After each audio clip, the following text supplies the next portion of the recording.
તો સુરેન્દ્રનગરમાં પણ કાળઝાળ ગરમીનો અનુભવ થયો છે। સુરેન્દ્રનગર જિલ્લાનું મહત્તમ તાપમાન 45.3 ડિગ્રી નોંધાયું છે, તો રણ વિસ્તારમાં મહત્તમ તાપમાન 58 ડિગ્રીએ પહોંચ્યું છે। અંગ દજાડતી ગરમીના કારણે તંત્રએ લોકોને ઘરમાં જ રહેવા માટે અપીલ કરી છે। કાળઝાળ ગરમીથી સુરેન્દ્રનગરના મુખ્ય રસ્તાઓ સુમસામ બન્યા છે।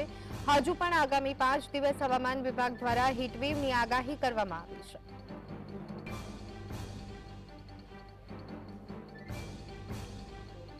તો આ સંદર્ભે વધુ અપડેટ મેળવી લઈએ। અમારા સંવાદદાતા ફઝલ અમારી સાથે જોડાઈ ગયા છે। ફઝલ, ગરમીનું એલર્ટ, સુરેન્દ્રનગરમાં પણ કાળઝાળ ગરમીનો અનુભવ, શું વિગતો?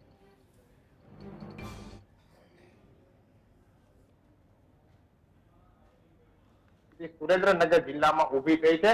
ખાસ કરીને સુરેન્દ્રનગર ગુજરાતનું સૌથી ગરમ શહેર બન્યું છે। 45.3 ડિગ્રી તાપમાન સાથે સુરેન્દ્રનગરમાં અંગ દજાડતી ગરમી વરસી રહી છે। ત્યારે આપણી સાથે સુરેન્દ્રનગર ડિઝાસ્ટર મેનેજમેન્ટના મુખ્ય અધિકારી છે, તેની સાથે વાત કરશું। સાહેબ, સુરેન્દ્રનગર જિલ્લામાં સતત ગરમી વધી રહી છે, લોકોને શું અપીલ કરી રહ્યા છો? જોઈએ તો સુરેન્દ્રનગરમાં સૌથી હોટ શહેર બનેલું છે, કેમ કે 45.5 સુધી મેક્સિમમ ટેમ્પરેચર ગયેલું છે।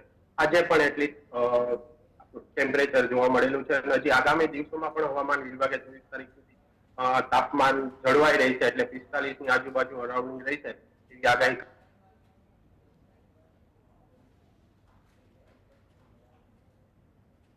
આપશો આ ગરમીથી બચવા માટે?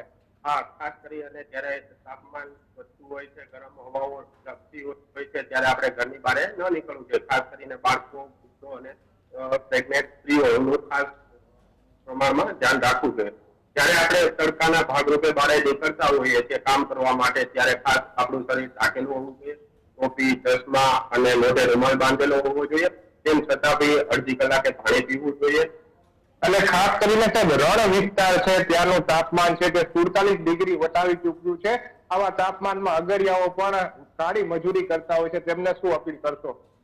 સુરેન્દ્રનગર જિલ્લામાં નાના રણમાં અગરિયાઓ જ્યારે હોય છે, ત્યારે ખાસ એમને તડકાના સમયમાં થોડો વિશ્રામ કરી લેવો જોઈએ। ખૂબ પાણી પીવું જોઈએ, દર અડધી કલાકે પાણી પીવું જોઈએ। તેમ છતાં પણ ઘણી વખત સનસ્ટ્રોકના બનાવો બનતા હોય છે, કારણ કે શરીરમાંથી પાણી ઓછું થતું હોય છે। ત્યારે તાવ આવી જવો, ચક્કર આવી જવા, શરીરમાં વીકનેસ ઊભી થવી, ત્યારે ખાસ ORS નું સેવન કરવું જોઈએ। ખાસ કરીને ગરમી બાદ પ્રશાસન વિભાગ દ્વારા પણ લોકોને અપીલ કરવામાં આવી છે, ઘરમાં રહે, સુરક્ષિત રહે અને ખાસ કરીને કામ સિવાય બપોરના સમયે બહાર ન નીકળે। સુરેન્દ્રનગર જિલ્લાને આજે પણ ઓરેન્જ એલર્ટ આપવામાં આવ્યું છે અને આગામી 5 દિવસ પણ સુરેન્દ્રનગર જિલ્લાને ઓરેન્જ એલર્ટ તરીકે જાહેર કરવામાં આવ્યું છે। લોકો ગરમીથી બચે તે માટે તંત્ર પણ પૂરતા પ્રયાસો હાથ ધરી રહ્યું છે। જી આભાર ફઝલ, અમારી સાથે જોડાવા બદલ અને સમગ્ર